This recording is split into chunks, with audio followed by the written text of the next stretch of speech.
Challenge করে বলতে চাই, আগামী দিন সুনামুরা ভারতীয় জনতা পার্টির কতটুকু ভিত স্থাপন হয়। আরবান বডি নির্বাচন কিন্তু রয়েছে মেলাগড় এবং সুনামুরাতে। আপনারা কিন্তু তখনই কিন্তু এটার ট্রেলার কিন্তু আপনারা দেখতে পাওয়ার জন্য কিন্তু যুবকরা তৈরি হচ্ছে। তো কাজে এখানে আমাদের সরকার বলে দিয়েছে যে যোগ্যতার মাধ্যমে চাকরি, এখানে কোনো ধরনের কোনো পক্ষপাতিত্ব হবে না। এখন চোখ খুলে গেছে, জনগণ কিন্তু সব দেখছে। ভারতীয় জনতা পার্টির সরকার আসার পর বিশ্বের আর কোথাও এমন কোনো দেশ নেই যেখানে ফ্রিতে 80 কোটি মানুষকে যে ফ্রিতে চাউল দেওয়া হচ্ছে। প্রত্যেকটা জায়গায় যেখানেই নেশার কোনো বারবারন্ত দেখবে, যে কেউ যদি এই নেশার প্রত্যেকটা এলাকায় বারবারন্ত দেখবে, তৎক্ষণাৎ যেন প্রশাসনকে অবগত করে। নমস্কার, আপনারা দেখছেন ত্রিপুরা টিভির বিশেষ অনুষ্ঠান লোককথা। আজ যিনি আমাদের সাথে রয়েছেন তিনি রাজনীতির ব্যক্তিত্ব বলা চলে, এবং এর সাথে সোনামুড়ার সংস্কৃতি প্রেমী, খেলাধুলা প্রেমী যিনি রয়েছেন। আপনারা কিছুটা হলে অনুমান করতে পারছেন আমরা কার কথা বলছি। আজ আমাদের সাথে যিনি স্টুডিওতে রয়েছেন তিনি শুভ্রজিৎ দাস। আমরা প্রথমে ওনাকে স্বাগত জানাবো আমাদের পর্দায়। ত্রিপুরা টিভির বিশেষ টক শো লোককথা, যেখানে উঠে আসে সমাজ, সংস্কৃতি ও সমসাময়িক প্রসঙ্গের নানা দিক। প্রতি রবিবার রাত ৮টায় চোখ রাখুন ত্রিপুরা টিভির পর্দায়। আমি অসংখ্য ধন্যবাদ জানাই ত্রিপুরা টিভিকে, এবং ত্রিপুরা টিভির প্রত্যেকটা দর্শককে আমি অসংখ্য ধন্যবাদ এবং শুভেচ্ছা। এভাবেই নিরপেক্ষ এবং সত্যনিষ্ঠার সাথে আপনারা সংবাদ করে যান। আগামী দিন আমার বিশ্বাস এবং আমি ঈশ্বরের নিকট প্রার্থনা করি যে গণতন্ত্রের চতুর্থ স্তম্ভ হিসাবে ত্রিপুরার মধ্যে একটা উজ্জ্বল দৃষ্টান্ত স্থাপন করবে। যদি জানতে ইচ্ছে হয় যে সারা রাজ্যে বিজেপি ক্ষমতায় রয়েছে, সোনামুড়ায় বর্তমানে বিজেপির অবস্থানটা কিরকম? দেখুন, সারা রাজ্যে ভারতীয় জনতা পার্টির যথেষ্ট শক্তিশালী ভিত রয়েছে, কারণ আমরা এমন 3 জন নেতৃত্বের সান্নিধ্যে আমরা কাজ করছি, ছত্রছায়ায় কাজ করছি। রাজ্যের মাননীয় মুখ্যমন্ত্রী প্রফেসর ডক্টর মানিক সাহা, এবং ভারতীয় জনতা পার্টির যিনি অভিভাবক এই রাজ্যের রাজীব ভট্টাচার্য মহোদয়, এবং প্রাক্তন মুখ্যমন্ত্রী তথা পশ্চিম লোকসভা কেন্দ্রের সাংসদ বিপ্লব কুমার দেবের নেতৃত্বে একটা শ্রেষ্ঠ ত্রিপুরা গঠনের কাজ কিন্তু চলছে। এবং তারই সাথে এই সুনামুরা প্রত্যেকটা মানুষ এই শ্রেষ্ঠ ত্রিপুরা গঠন করার জন্য যে সুবিধাগুলো এই সরকার মানুষকে প্রদান করছে, সুনামুরার মানুষ এগুলো পাচ্ছে। এবং সুনামুরাতে ভারতীয় জনতা পার্টির যথেষ্ট শক্তিশালী ভিত রয়েছে। আমি ক্রিকেটের ভাষায় যদি আপনাকে বুঝাই, দেখুন, নিউজিল্যান্ড 2015 এবং 2019 দুটো বিশ্বকাপে কিন্তু ফাইনাল খেলেছে, কিন্তু হয়তো একটাতে ওরা জিততে পারেনি। তার মানে আমি এটা বলতে পারি না যে নিউজিল্যান্ডের টিম কিন্তু শক্তিশালী টিম না। তো হয়তোবা সুনামুরা আমরা কোনো কারণবশত 2018 এবং 23 আমরা জিততে পারিনি, কিন্তু ভারতীয় জনতা পার্টির যথেষ্ট শক্তিশালী ভিত এটা রয়েছে, সুনামুরাতে রয়েছে। প্রত্যেকটা লোকাল বডি, আরবান বডি ভারতীয় জনতা পার্টির কাছে আছে, এবং কার্যকর্তারা অত্যন্ত নিষ্ঠার সাথে আগামী দিন এই সুনামুরাকে কিভাবে আরো বেশি শক্তিশালী করা যায় সেই দিক নির্দেশিকা অনুসারেই রাজ্যের নেতৃত্বদের মার্গদর্শনে সুনামুরা কাজ চলছে। একটা বিষয় যদি জানতে চাই, বিধানসভায় আপনারা নেই, তো এই জায়গায় দাঁড়িয়ে আর আপনার সুনামুড়াতে কাজ করতে কতটা সক্ষম হচ্ছেন? এটা ঠিক, আমাদের ভারতীয় জনতা পার্টির বিধায়ক নেই, কিন্তু যেগুলো মানুষের জন্য কাজ করার জন্য আমাদের আরবান এবং লোকাল বডি রয়েছে, আমাদের গ্রাম পঞ্চায়েতগুলো আমাদের দখলে রয়েছে, আমাদের ব্লক সরকার রয়েছে, জেলা পরিষদ সরকার রয়েছে, এবং নগর পঞ্চায়েত মিউনিসিপ্যালিটি রয়েছে। এখানে সবকা সাথ সবকা বিকাশের মধ্যে প্রত্যেকটা জনপ্রতিনিধিরা যারা আছেন ওরা মানুষের জন্য কাজ করছে। এবং প্রত্যেকটা মানুষ, আপনি প্রত্যেকটা এলাকায় আপনারা খোঁজ নিয়ে দেখুন, কোথাও দ্বিচারিতা নেই ভারতীয় জনতা পার্টির সরকার আসার পর। হয়তোবা কিছু কিছু জায়গায় রিউমার একটা আছে যে ভারতীয় জনতা পার্টি, যারা কমিউনিস্টরা বলে যে সংখ্যালঘুদের থেকে দূরে আছে, কিন্তু এমন না বিষয়টা। আপনারা আপনাদের মাধ্যমে আমি রিকোয়েস্ট করতে চাই, বা আপনাদেরও আমি রিকোয়েস্ট করি, আপনি আমাদের এখানে কালাপানিয়া পঞ্চায়েত আছে, সোনাপুর পঞ্চায়েত আছে, আপনার শ্রীমন্তপুর পঞ্চায়েত আছে, এবং যেখানে যেখানে সংখ্যালঘু অধ্যুষিত পঞ্চায়েতগুলো আছে, যেখানে 100% সংখ্যালঘুরা আছে, আপনারা খোঁজ নিয়ে দেখুন। এই ব্লক থেকে যেগুলো মানুষের স্বার্থে এই সরকার, এই ত্রিপুরা রাজ্যের সরকার, বিকাশমুখী সরকার কাজ করছে, প্রত্যেকটা জায়গায় সমপরিমাণে সমবন্টন হচ্ছে। কোথাও জাতি, ধর্ম, বর্ণ এবং দল বা সবকিছু ঊর্ধ্বে গিয়ে কাজ করছে। তো আপনারা দেখবেন যে কালাপানিয়াতেও যদি প্রত্যেকটা মানুষকে, সোনাপুর, আমি যে পঞ্চায়েতগুলো বলেছি, মানুষকে সমপরিমাণে ঘর দেওয়া হচ্ছে, যেখানে ভাতা দেওয়া হচ্ছে সমপরিমাণে অন্যান্য পঞ্চায়েতের মতোই ওইখানেও ভাতা দেওয়া হচ্ছে। আপনারা খোঁজ নিলে বলতে পারবেন, প্রত্যেকটা কিষাণ সম্মান নিধি বলুন, প্রত্যেকটা সমপরিমাণে বন্টন হচ্ছে। তো এটা ওরা বলে ঠিক, কিন্তু ভারতীয় জনতা পার্টির সরকার মানুষের জন্য যা করার দরকার এই সোনামুড়াতে তাই হচ্ছে। একটা বিষয় যদি জানতে চাই, যে বিধায়ক রয়েছেন শ্যামল চক্রবর্তী বা আপনারা রাজ্যে ক্ষমতা রয়েছেন, তো কোথাও কোঅপারেট করে কাজ করার প্রবণতা কি সিপিএম থেকে দেখা যায় আপনাদের মধ্যে? না না, দেখুন ওরা তো ভারতীয় জনতা পার্টির সরকার আসার পর আমরা যারা একটা সরকার এসছে, সরকার আসার পর মানুষের জন্য কাজ করছে, কোঅপারেশন তো প্রশ্ন ওঠে না। ওনারা শুধু যে কোনো কাজে শুধু বিরোধিতাই। আপনি যে কোনো ভালো কাজ ভালো উদ্যোগ দেখুন, এখনো এই যুদ্ধকালীন তৎপরতা দেশ চলছে, আপনারা দেখেছেন। ওইখানেও দেখেন এমন একটা সেন্সিটিভ মানে সময়, এমন একটা সময়, ওই সময় ওরা বিভিন্ন জায়গায় শুধু ডেপুটেশনের মধ্যে আছে, যেখানে দেশ উদ্গ্রীব হয়ে আছে মোদিজির পাশে থেকে দেশকে সহযোগিতা করবে। কিন্তু এইরকম না, ওরা এরকম না, শুধু ওদের রাজনৈতিক স্বার্থ এবং ওদের যে দলীয় স্বার্থটাকে ওরা প্রাধান্য দেয়, দেশকে ওরা প্রাধান্য দেয় না। তো কাজেই কখনো ভালো কাজ হবে। আর আপনারা দেখবেন যে যখনই ওরা বিরোধিতা করবে তখনই মনে করবেন যে রাজ্যের মধ্যে কোনো না কোনো জায়গায় ভালো কাজ চলছে। তো ওরা বিরোধী হিসেবে যে সরকারের ভালো কাজকে সহযোগিতা করবে এরকম ভূমিকা তো আমি কখনো দেখিনি। ওরা বিরোধী হিসেবে ভালো কাজটারও বিরোধিতা ওরা সবসময় করে যাচ্ছে। তো কোঅপারেশন এটা মানুষ জানে, এটা আমাদের বলতে হয় না। কোঅপারেশন নাই বলে আজকে দেখুন জনবিচ্ছিন্ন হয়ে যাচ্ছে ত্রিপুরা রাজ্যে কি পরিস্থিতি, এবং কলকাতাতেও আপনারা দেখুন পরিস্থিতি কি হয়েছে। ওদের 35 বছর সরকার চলেছে, কলকাতায় চালিয়েছে, ত্রিপুরা রাজ্যে 25 বছর, মাঝখানে 5 বছর বাদ দিলে এর আগে 10 বছরের সরকার আজকে কোন জায়গায় এসে দাঁড়িয়েছে? জনবিদ নেই বললেই চলে ওদের। তো আগামী দিন আরো দেখবেন ওরা সম্পূর্ণ জনবিচ্ছিন্ন, ওরা এখন জনবিচ্ছিন্ন হয়ে ওরা মাথা খারাপ হয়ে গেছে। শুধু সরকারের বিরোধিতা করে হচ্ছে ওদের মূল লক্ষ্য, জনগণের স্বার্থ ওদের মূল লক্ষ্য না। সরকারের ভালো কাজ যদি জনস্বার্থ করে এটাকে বিরোধিতা হচ্ছে ওদের মূল লক্ষ্য। কলকাতা নিয়ে যেহেতু কথা বলেন, একটু প্রসঙ্গক্রমে বলতেই হয়। এই সম্প্রতি আমরা দেখেছি ভারত পাকিস্তানের যে সমস্যাটা, হ্যাঁ, এটার পক্ষপাতিত্ব নিয়ে কোথাও মিছিল বের করছেন। ওনারা বলছেন যে ভারতের এটা করা উচিত হয়নি, যেখানে ভারতের মধ্যেই নাকি দারিদ্রতা রয়েছে, বিভিন্ন সমস্যা রয়েছে, ভারত ইস্যু দেখাচ্ছে পাকিস্তানের সঙ্গে। সেই বিষয়টা কি বলবেন? দেখুন, আমি 1-2টা ভিডিও দেখেছি। যদি এগুলো সত্যি হয়ে থাকে এটা অত্যন্ত দুঃখজনক বিষয়। দেশের মধ্যে যদি এইরকম একটা রাজনৈতিক দল থাকে তাহলে আমাদের দেশে খুবই দুঃখজনক একটা বিষয়। ওরা যেভাবে বলছে, একটা ভিডিওতে দেখেছি, কেন জল বন্ধ করা হবে, কেন পাকিস্তানের সাধারণ নাগরিকদের মারা হবে। যদি ওরা পাকিস্তানের সন্ত্রাসবাদীদের সাধারণ নাগরিক হিসেবে আখ্যা দেয় তাহলে এটা দেশের জন্য অত্যন্ত দুঃখজনক বিষয়। এবং এই কথাগুলো এবং যে স্টেটমেন্টগুলো ওরা দিচ্ছে আগামী দিনে এটার খেসারত ওদের দিতে হবে জনগণের কাছে। জল নিয়ে যেহেতু বললেন, রাজ্যে যদি ফিরি, জলের একটা সমস্যা আপনার সোনামুড়াতেও রয়েছে, বামেরা অভিযোগ করছে, সাধারণ মানুষ অভিযোগ করছে, সেই বিষয়টা কিভাবে দেখছেন? ওদের অভিযোগ শুনলে অনেক সময় হাসি পায়। ওরা 5% জল কিন্তু ত্রিপুরা রাজ্যে কোথাও কানেকশন কিন্তু পৌঁছাতে পারেনি। আমাদের এখানে আমরা সরকার আসার পর বর্তমানে আমরা 90%-এর উপর আমরা জল কিন্তু কানেকশন কিন্তু মানুষের বাড়ি বাড়ি কানেকশন হয়ে গেছে। তো এখন এইবার যে সরকারের যে থিম, যে সরকারের যে মূল লক্ষ্য, যে এই অর্থ বছরে সরকার যে কাজ করবে সবুজায়ন এবং জল সংরক্ষণের উপর সরকার কিন্তু কাজ করছে। আপনারা দেখুন এই আমাদের সীমান্তবর্তী এলাকায় যারা প্রত্যেকটা মানুষ রয়েছে, এখানেও আপনি শ্রীমন্তপুরে একটা ট্যাঙ্ক আছে, এটাও ইতিমধ্যে চালু হবে। চালু হলে কিন্তু 5-6টা জিপি কিন্তু কাভার হবে। তো যেখানে যেখানে পাইপলাইন যায়নি ওইখানে পাইপলাইনের কাজ কিন্তু শুরু হয়ে গেছে বা কোনো জায়গায় শুরু হবে। যেখানে যেখানে রিপেয়ারিং এর প্রয়োজন ওইখানে রিপেয়ারিংও চলছে। আমার সুভাপুর পঞ্চায়েতে দেখুন আগের যে ট্যাঙ্কটা আছে এটা একটু ভঙ্গুর অবস্থায় আছে, তার জন্য নতুন রিজার্ভ ট্যাঙ্ক করা হচ্ছে। জলের সমস্যা 100% এই বছরের মধ্যেই সমাধান হয়ে যাবে। আমরা কানেকশন দিয়ে দিয়েছি, কিন্তু যেখানে যেখানে যাওয়ার প্রয়োজন অনুসারে যে কাজগুলো করা দরকার এখন এগুলোকে লক্ষ্য রেখে কিন্তু কাজ কিন্তু চলছে প্রত্যেকটা পঞ্চায়েতে।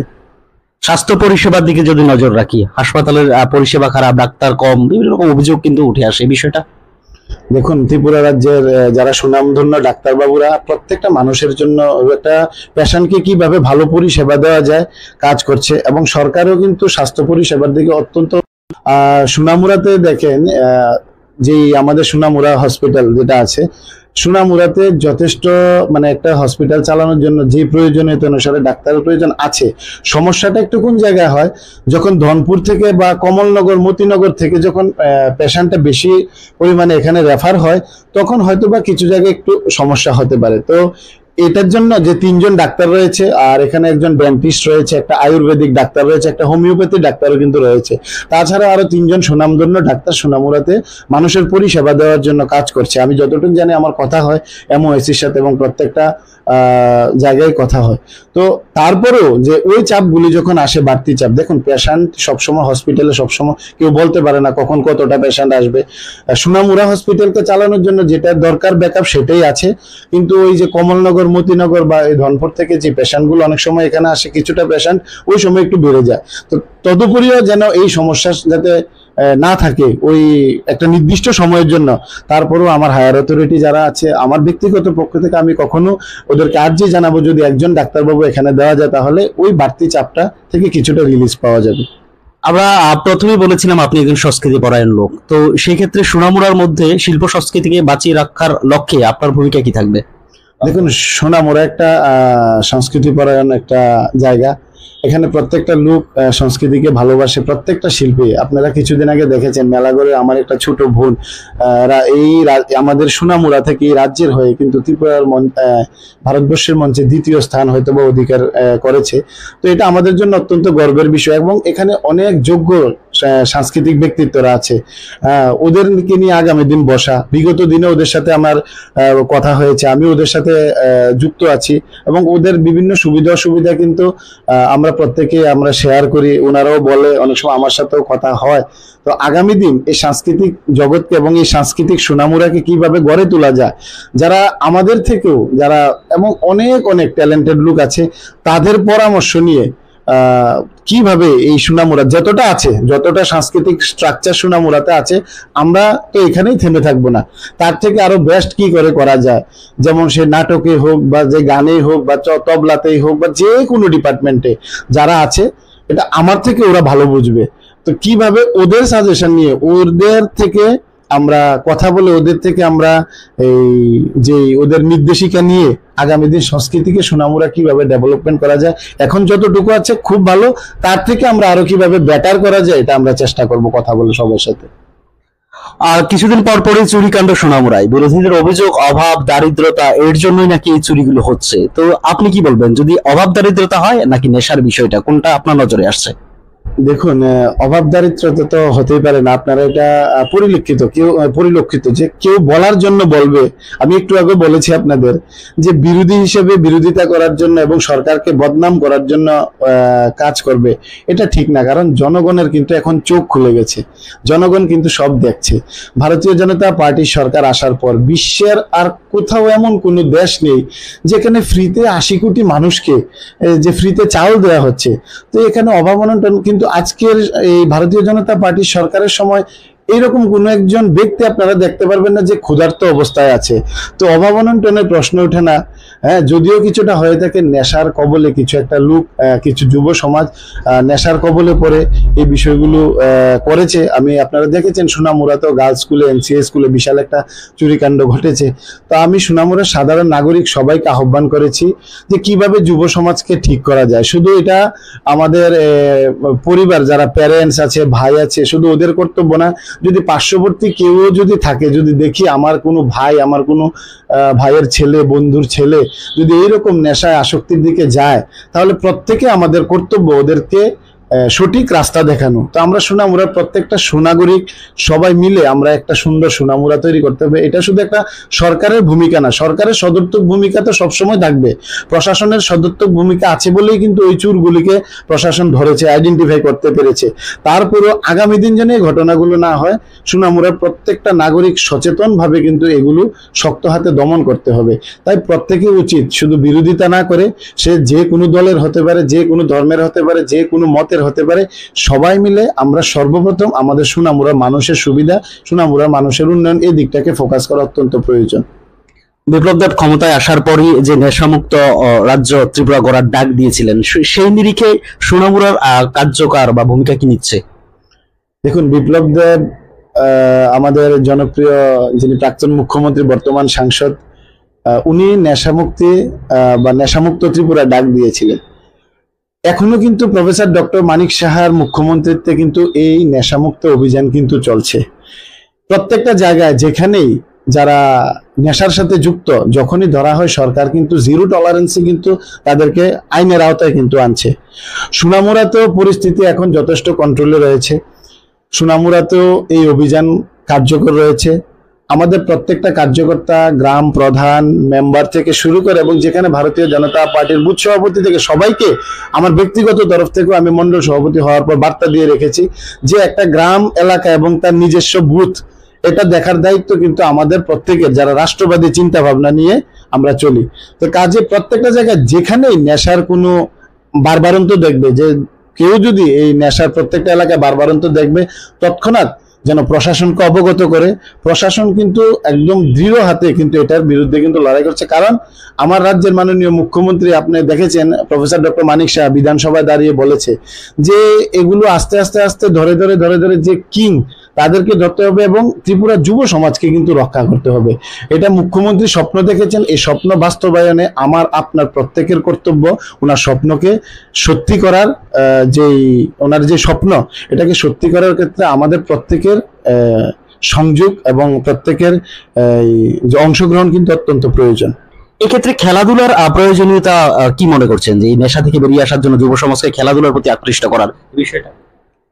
আপনি দেখছেন যে অ্যাকচুয়ালি একটা সময় ছিল যখন মোবাইল ছিল না, আমরা প্রত্যেকেই কিন্তু সময় কাটানোর জন্য কেউ খেলা কম পারলেও কিন্তু মাঠে গিয়ে কিন্তু সময় কাটাতো এবং বিভিন্ন ধরনের ইভেন্ট ছিল। কিন্তু বর্তমানে টেকনোলজির যুগে কিন্তু আমরা অনেকটা অ্যাডভান্স হয়েছি ঠিক, কিন্তু তদুপরিও যেটা মাঠের যে খেলাটা এটা যাতে হারিয়ে না যায়, আমি আপনাদের মাধ্যমে আমি যুব সমাজকে আহ্বান করব যে মাঠে যান। দেখুন, মাঠে গেলে আমাদের খেলাধুলা যখন আমরা করি, যদি নেশা থেকে আমাদের মাইন্ড ডাইভার্ট হয়ে যখন আমরা একটা ভালো দিকে যাব, তো তেমনি আমাদের শারীরিক পরিকাঠামোর ক্ষেত্রেও, আমাদের শারীরিক সুস্থতার ক্ষেত্রেও কিন্তু খেলাধুলাটা কিন্তু অত্যন্ত প্রয়োজন। তো কাজে এটাকে বাড়ানোর জন্য আমাদের রাজ্য সরকারও চেষ্টা করছে, আমরাও চেষ্টা করছি। আমরা দলের তরফ থেকেও বিভিন্নভাবে খেলাধুলার একটা বিভিন্ন আয়োজন আপনারা প্রত্যেকটা দিকে পরিলক্ষিত করছেন। তো আমাদেরও ইচ্ছা যে আগামী দিনেও এইভাবে খেলাকে আরো বেশি মানুষের কাছে নিয়ে যাও। প্রত্যেকটা ইভেন্ট, শুধু ক্রিকেট খেলা না, ক্রিকেট, ফুটবল, কাবাডি, খোখো, প্রত্যেকটা ক্ষেত্রে আমরাও দলীয়ভাবে, এবং সরকার তো করছে দলীয়ভাবেও, আমরা বিভিন্ন ইভেন্টের মাধ্যমে খেলাধুলার সাথে আমরা চেষ্টা করছি মানে যুব সমাজকে যত বেশি সম্ভব যুক্ত করার জন্য। এবং যুব সমাজও কিন্তু স্বতঃস্ফূর্ত সাড়া দিচ্ছে যে ঠিক আছে, মোবাইল বর্তমানে প্রয়োজন, টেকনোলজির যুগে প্রয়োজন, এটা ততটুকু সময় পর্যন্ত ইউজ করা, বাকি সময় আমাদের সমাজের জন্য কাজ করা, সমাজকে সময় দেওয়া, আমার পড়াশোনার ক্ষেত্রে সময় দেওয়া এবং খেলাধুলার ক্ষেত্রে সময় দেওয়া, তাহলে একটা সুস্থ এবং সুন্দর সমাজ এবং পরিকাঠামোগত সমাজ তৈরি হবে। তাই আপনাদের মাধ্যমে আমি যুব সমাজকে আহ্বান করব এই সুন্দর সমাজ তৈরি করতে যেটা যেটা প্রয়োজন, আপনার সব সময় আমরা আপনাদের পাশে রয়েছে, আপনারাও সদর্থক ভূমিকা গ্রহণ করুন, এটা আশা থাকবে আমার। Politics is the third class game played by fourth class people, তো এই একটা প্রচলিত বাক্য আমাদের সবারই মোটামুটি জানা। তো এই ক্ষেত্রে আপনি একজন যুব নেতা ছিলেন, যুবকদের রাজনীতির অঙ্গনে আসার যে বিষয়টা অনেকের থেকে পিছিয়ে পড়া, তো এই বিষয়টা কিভাবে দেখছেন, যে যুবকদের রাজনীতি আসলে দেশের সাথে আসা উচিত কিনা? এটা এক সময় ছিল politics is a third class game played by fourth class people, একটা সময় ছিল। কিন্তু দেশের যশস্বী প্রধানমন্ত্রী নরেন্দ্র মোদী যখন 2014 সালে এই ভারতবর্ষের দায়িত্ব নিয়েছেন এবং বিশ্ববরেণ্য নেতা হিসেবে বর্তমানে সম্পূর্ণ ভারতবর্ষের জন্য কাজ করছেন এবং বিশ্বের মধ্যে একজন লিডার হিসেবে ওনাকে বিশ্বের অন্যান্য দেশের লিডাররাও ফলো করেন, এবং এই রাজ্যে বিপ্লব কুমার দেবের নেতৃত্বে ভারতীয় জনতা পার্টির সরকার পরিবর্তন এসেছে এবং আজকে রাজ্যে প্রফেসর ডক্টর মানিক সাহার নেতৃত্বে যে উন্নয়নমুখী সরকার চলছে। আপনারা দেখেছেন যে যুব সাংসদ, এবং কিছুদিন আগে আমাদের ত্রিপুরা রাজ্যের বিধানসভায় আমাদের অনেক যোগ্য সম্পন্ন যুবকরা, এখন যুবকরা মেরিট বেস পলিটিক্সে আসছে। একটা সময় ছিল যে কেউ ডাক্তার হতো, কেউ ইঞ্জিনিয়ার হতো, কেউ বিভিন্ন দপ্তরে চাকরি করতো, শিক্ষক হতো, হয়তোবা যারা কোনো কাজে যা আসতো না হয়তোবা তারা পলিটিক্সে আসতো। With due respect to all the, সবাইকে সম্মান করে আমি কথাটা বলছি, হয়তোবা আসতো। কিন্তু এখন দেখবেন কেউ ডাক্তার হয়ে পলিটিক্সে আসছে, যে আমাদের রাজ্যের মাননীয় মুখ্যমন্ত্রী প্রফেসর ডক্টর মানিক, উনি তো ভাবতো যে আমি আমার ডাক্তারি প্রফেশনে আছি, আমি কেন পলিটিক্সে আসবো, কিন্তু না, উনি এই রাজ্যের মানুষের সেবার জন্য, আজকে রাজ্যের রাজনীতিকে স্বচ্ছতার জন্য, এবং নরেন্দ্র মোদীজিও দেখবেন ওনার আমাদের এস জয়শঙ্কর থেকে শুরু করে প্রত্যেকটা যারা ক্যাবিনেট মিনিস্টার আছে, ওরা কিন্তু ভালো ভালো দপ্তরে চাকরি করতো, ওরা কিন্তু চাকরি ছেড়ে আজকে রাজনীতিতে এসছে। কেন এসছে? একটা সুন্দর সমাজ তৈরি করার জন্য, আর ওই যে কথাটাকে দূর করার জন্য, politics is the third class game played by fourth class people. কিন্তু না, আজকের রাজনীতি ফার্স্ট ক্লাস মানুষ করে, ফার্স্ট ক্লাস মানুষ যারা করে মেরিট বেস করে। প্রত্যেকটা শিক্ষিত ছেলে আজকে কেউ ইঞ্জিনিয়ারিং পড়তে পারে, কিন্তু ওর প্রথম লক্ষ্য হচ্ছে রাষ্ট্র নির্মাণ। যখন আমি রাষ্ট্র নির্মাণ করব তখনই আমার মূল উদ্দেশ্য আমার সাকসেস মানে কার্যকর হবে। আজকে যারা দেখুন আমাদের মতো প্রত্যেকটা যুবক, আমরাও পারতাম কোনো একটা দপ্তরে হয়তো বা চাকরি করে নিজেদের কখনো, আজকে আমরাও মানে চেষ্টা করেছি যে প্রফেসর ডক্টর মানিক সাহা, বিপ্লব কুমার দেব এবং মোদিজিকে দেখে অনুপ্রেরণা পেয়েছি যে এখানে যোগ্য সম্পন্ন লোকেরাও কিন্তু আজকে আগে যখন মানুষ পড়াশোনা করতো, পড়াশোনার পর একটা মানুষের মেন্টালিটি থাকতো যে না আমি চাকরি করবো, আমি একটা চাকরি নিয়ে আমি আমার পরিবারকে নিয়ে বা আমার এই অফিসকে নিয়ে আমি ব্যস্ত থাকবো। কিন্তু বর্তমান কিন্তু এরকম নেই। বর্তমান যে যত ভালো পড়াশোনা করুক, রাজনীতিগতভাবে কিন্তু মানুষ অনেকটা সচেতন। ভালো ভালো যোগ্য সম্পন্ন ব্যক্তিরা আজকে রাজনীতিতে এসছে। আপনার যুব সংসদে, যুব বিধানসভা হয়েছে, এটাতে দেখেছেন। আমি হ্যাটস অফ প্রত্যেকটা আমাদের যুব সমাজকে যারা এই কর্মসূচিতে অংশগ্রহণ করে নিজের দক্ষতা দেখিয়ে দিয়েছেন যে আমরা যুব সমাজের শিক্ষিত যারা আছি, আমরাও মেরিট বেসিস কিন্তু আমরা পলিটিক্সে কিন্তু আসছি। আরেকটা বিষয়, যোগ্যতা নিয়ে যে কথাটা বললেন, একটা সময় দেখা যেত শিক্ষিত বেকার হয়েই কিন্তু পার্টির লাইনে দু একবার হলেও ফেসটা দেখাতে হতো। আপনাদের অভিযোগ তখনকার সময় ছিল, এখনকার সময় যোগটা পুরো পাল্টে গেছে। যারা পড়াশোনা করছে তারা স্বল্প বয়সে চাকরি নিচ্ছে নিজের যোগ্যতায়। এই বিষয়টাকে ঘুরিয়ে কিন্তু কোথাও বিরোধীরা বলছেন যে যোগ্যতা নিরিখে চাকরিগুলি হচ্ছে না। দেখুন অ্যাকচুয়ালি যুব সমাজকে ভাবতে হবে যে ত্রিপুরা, আমরা কিন্তু আজকে ত্রিপুরা দেখে সরকার যে ভিশন যে ভিশন এবং মিশন আমাদের ভারতীয় জনতা পার্টি সরকার কাজ করছে নিয়ে, যেটা আজকে কিন্তু আমরা ভাবছি না, আমরা অনেক দূরে ভাবছি। ত্রিপুরাটাকে অনেক দূরে নিয়ে যেতে হবে। আমরা ত্রিপুরাকে আরো বেশি, যে এখনের যে ত্রিপুরা তার থেকে অনেক বেশি উপরে কিন্তু আমাদের ছোট্ট রাজ্য হলেও আমরা নিয়ে যেতে চাই। তো তার জন্য কি একটা স্বচ্ছ প্রশাসনের দরকার, তার জন্য একটা স্বচ্ছতার দরকার। আপনারা দেখেছেন একটা সময় কি ছিল, যুবকরা পড়াশোনা করে মার্কসের দিকে ওদের কোনো ধারণা ছিল না, বা আমি কোনো রকমে যদি আমি গ্রাজুয়েশন সার্টিফিকেট নিতে পারি তাহলে আমি একটা কোনো নির্দিষ্ট দলের লাইনে হাঁটলে আমার চাকরি হয়ে যাবে। কিন্তু বর্তমানে যুব সমাজ কিন্তু এইরকম না। বর্তমান যুব সমাজ পড়াশোনার মাধ্যমে নিজের যোগ্যতাকে দেখানোর জন্য বা নিজের যোগ্যতা হিসাবে নিজেদের তৈরি করার জন্য কাজ করছে, যেন আগামী দিন সরকার যে আমাদের যে একটা সুবিধা দিয়েছে যে যোগ্যতার মাধ্যমে চাকরি, নিজেকে তৈরি করে নিজের যোগ্যতাকে দেখানোর জন্য সরকার যে একটা প্ল্যাটফর্ম দিয়েছে, যুবকরা কিন্তু নিজেদের তৈরি করছে। আর তৈরি করতে গিয়ে কিন্তু যুবকদের মধ্যে কিন্তু শিক্ষাগত যোগ্যতার একটা কম্পিটিশন হচ্ছে, নিজেদের মধ্যে সেলফ ডেভেলপমেন্টের একটা কম্পিটিশন হচ্ছে। তাতে কিন্তু আগামী দিন অদূর ভবিষ্যতে একটা সুন্দর ত্রিপুরা গড়ার জন্য কিন্তু যুবকরা তৈরি হচ্ছে।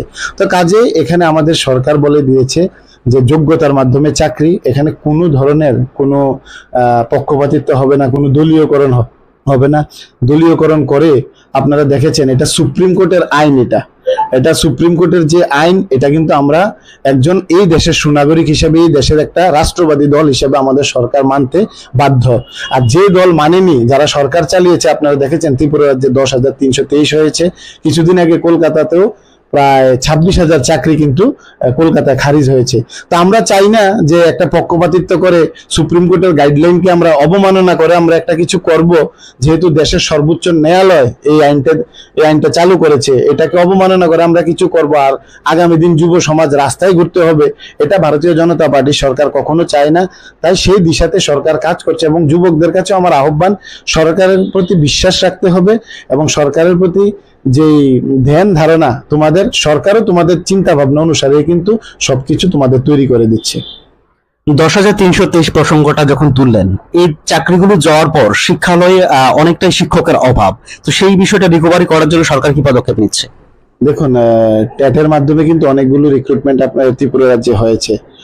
আপনি যদি পরিলক্ষিত করেন, গত ফেব্রুয়ারি থেকে মে মাস পর্যন্ত এখন পর্যন্ত প্রায় 4,500 চাকরি কিন্তু অফার দেওয়া হয়েছে। এটা ত্রিপুরা রাজ্যে মানে ইতিহাসে কিন্তু এই যে চাকরির যে যোগ্যতার মাধ্যমে চাকরির মেলা, এটা কিন্তু একটা উজ্জ্বল এবং একটু অন্যরকম দৃষ্টান্ত কিন্তু রাজ্যের মধ্যে স্থাপন করেছে, যেটা ত্রিপুরা রাজ্যের ছেলে মেয়েরা পরিলক্ষিত করছে। আগামী দিনেও ট্যাটের মাধ্যমে সবগুলো দেখুন, আপনারা দেখেছেন রাজ্য সরকার কিন্তু অত্যন্তভাবে স্কুলগুলোর উপর যে শিক্ষাক্ষেত্র কিন্তু এগুলো নজরদারি করছে, কোনখানে কোনটার প্রয়োজনীয়তা অনুসারে কিন্তু কাজও চলছে। তো আগামী দিনে এটা থাকবে না। আগামী দিন এটা থাকবে না, এটার ঘাটতি পূরণ হয়ে যাবে। যথেষ্ট এখনের রিক্রুটমেন্টের মাধ্যমে যথেষ্ট ঘাটতি পূরণ হয়েছে, এবং আগামী দিনও এটা যেটা ইস্যু করছে এটা এমন কোনো ইস্যু না, কিন্তু আগামী দিন সম্পূর্ণরূপে সরকার যথেষ্ট, আমাদের রাজ্যের মাননীয় মুখ্যমন্ত্রী এইসব বিষয়ে উনি শিক্ষা এবং স্বাস্থ্যের বিষয়ে যথেষ্ট সচেতন। তো এটাকে কিভাবে আগামী দিন মানে যদি 1% যদি আমাদের কোনো গ্যাপ থাকে এই শিক্ষা এবং স্বাস্থ্যের ক্ষেত্রে, উনি 1% গ্যাপও ছাড়তে নারাজ। তো আগামী দিন এটাওকে সম্পূর্ণ 1% গ্যাপ থাকলেও এটাকে সম্পূর্ণভাবে কিন্তু নিখুঁতভাবে এটাকে নিরাময় করা হবে। একেবারে শেষ প্রশ্ন যদি বা শেষ বিষয় যদি আমরা জানতে চাই, স্রোতের বিপরীতে আপনি এখন দাঁড়িয়ে সোনামুড়া বিধানসভায় যেহেতু বিধায়ক রয়েছেন বাম, তো এই জায়গায় দাঁড়িয়ে 2028 নির্বাচনের জন্য রণকৌশলগতভাবে আপনি যদি আপনার দলকে গুছিয়ে নিতে চাইবেন, সেক্ষেত্রে আপনার দলীয় কর্মীদের প্রতি বার্তা কি থাকবে? দেখুন, স্রোতের বিপরীতে সোনামুড়াতে রাজ্যে ভারতীয় জনতা পার্টির সরকার চলছে, হয়তোবা সোনামুড়াতে ভারতীয় জনতা পার্টির বিধায়ক নেই, এবং ভারতীয় জনতা পার্টির যথেষ্ট ভালো স্রোত কিন্তু ভালো ভালো কার্যকর্তারা রয়েছে। আগামী 2028 নির্বাচন অনেকটা দূর, এখন আমি কিছু বলবো না, কিন্তু একটা শক্তিশালী সংগঠন সোনামুড়া আছে, এটাকে আরো বেশি জাগ্রত করতে হবে, এবং যুব সমাজ ভারতীয় জনতা পার্টির পাশে রয়েছে, সেটাকে জাগ্রত করে সোনামুড়া মানুষের জন্য কিন্তু এই সরকার কাজ করছে। মানুষের পাশে যাওয়া, মানুষের সাথে কথা বলা, মানুষ কিন্তু চাইছে এই সরকার আরো বেশি দীর্ঘজীবী হোক। তো এই সরকার তখনই দীর্ঘজীবী হবে যখন আপনারা কথা বললে মানুষের সাথে বোঝা যায়। পার্টিকুলার এক দুজন অনেক রকম কথা বলতে পারে, ওরা বিরোধী হিসাবে সোনামুড়াতে বলছে যে সোনামুড়াতে ভারতীয় জনতা পার্টি, কিছুদিন আগে আমি শুনেছি যে সোনামুড়াতে নাকি ভারতীয় জনতা পার্টি কখনো বীজ স্থাপন করতে পারবে না, যে কোনো একজন বলেছে, আমি নাম বলতে অনিচ্ছুক। আমি ওদেরকে চ্যালেঞ্জ করে বলতে চাই, আগামী দিন সোনামুড়া ভারতীয় জনতা পার্টির কতটুকু বীজ স্থাপন হয়, আরবান বডি নির্বাচন কিন্তু রয়েছে মেলাগড় এবং সোনামুড়াতে, আপনারা কিন্তু তখনই কিন্তু এটার ট্রেলার কিন্তু আপনারা দেখতে পারবেন। আর যেটা বলেছেন 28 অনেক দূর, বাকি পিকচার দেখার সময় অনেকটা আছে। আমাদের কার্যকর্তারা যথেষ্ট উগ্রীব, প্রথমে ওনাদের আগামী দিন আমরা ট্রেলারের জন্য রেডি থাকার জন্য বলছি, সময় হলে পিকচারটা ঠিকই দেখাবো। একেবারেই ये तो ट्रेलर है पिक्चर अभी बाकी है, এই কথাটা দিয়েই উনি আজকের লোককথার যে মূল অনুষ্ঠান সমাপ্তি করলেন। আমরা এতক্ষণ ছিলাম সোনামুড়া মণ্ডল সভাপতি সৌম্যজিৎ দাস মহোদয়ের নিকট। আপনাদেরকে পরবর্তী অনুষ্ঠান দেখার জন্য আমন্ত্রণ জানিয়ে আজকের মতো বিদায় নিচ্ছি। শুভরাত্রি।